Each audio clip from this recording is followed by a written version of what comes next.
I got started in photography basically to try and enable my surfing. I really was more interested in surfing than photography, but at the time it was the only thing I had at my disposal to get me around the world to all the places that I hoped to surf.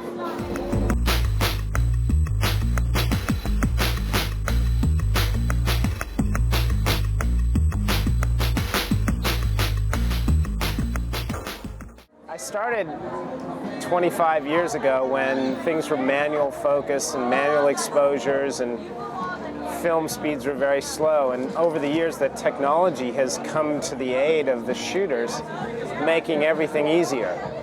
I'm very fluent in film, but I'm also fluent in digital. I've made sure that I've stayed in front of the curve in digital imaging and used all the techniques that I've learned in film to make that process work better. So I don't have any bias. I'm literate in both, and I think that's, each has its own application.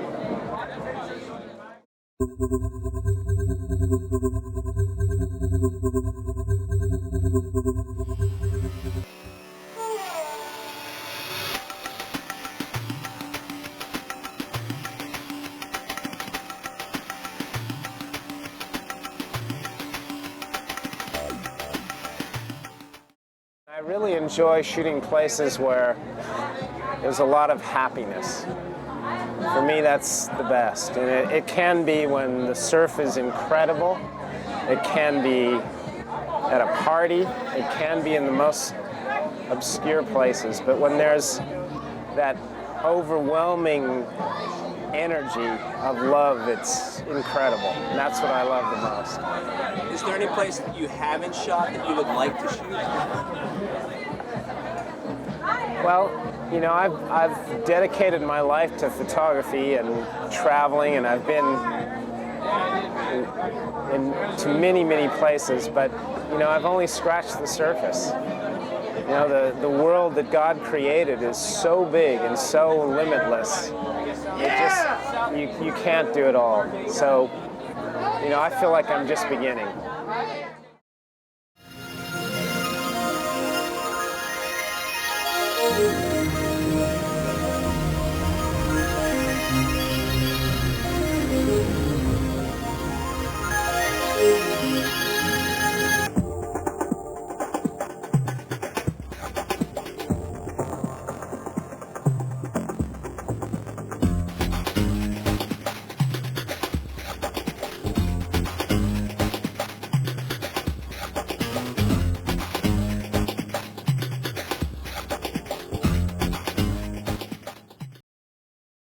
Your job can be pretty life-threatening at times. What do you do to get through some of these situations? Well, by the grace of God, I've been given a funny reflex to tension. I tend to go very calm and calculating and get through it and then panic later.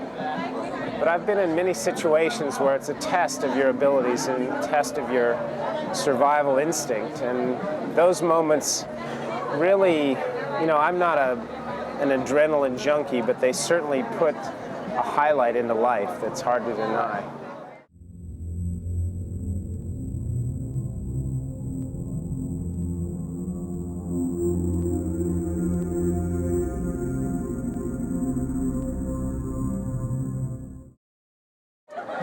Do you have any specific photographic influences, like Ansel Adams or anybody like that? Did you study anybody in particular in your past? Well, you know, I've studied almost everybody. I've spent so much time studying photographers, but, you know, there's a certain point where you have to just turn that off and try and do your own thing. And I have a couple of very good friends that are photographers, and I think that they're probably a bigger influence than, say, the masters or the famous people, because, again, it all boils down to truth. You're trying to put truth into your images so they mean something. And I think that probably Robert Maxwell's, who's one of my friends, is one of my bigger influences.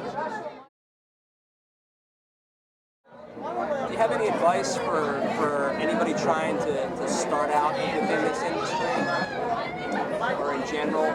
Well, my advice to somebody starting out in this industry is to really educate yourself on what you're going up against. You know, most people don't realize that in the world of photography, there are 58,000 working photographers in the United States in somewhat of a shrinking market. And every 6 months, there's 35,000 graduates with degrees in photography. So I think you really have to apply yourself, educate yourself, and really decide that you're going to make a successful go of it. And don't let anybody deter you or distract you from what you want to achieve.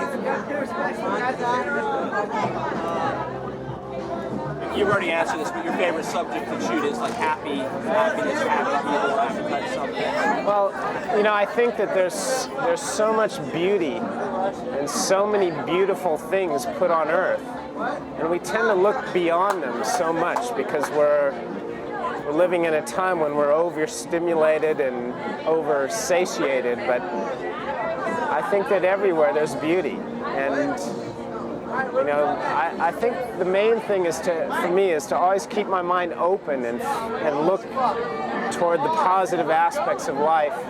And when you look at things in that way, you can find tremendous subject matter wherever you are in any situation. But when it all turns to a very positive vein, it's something really magical.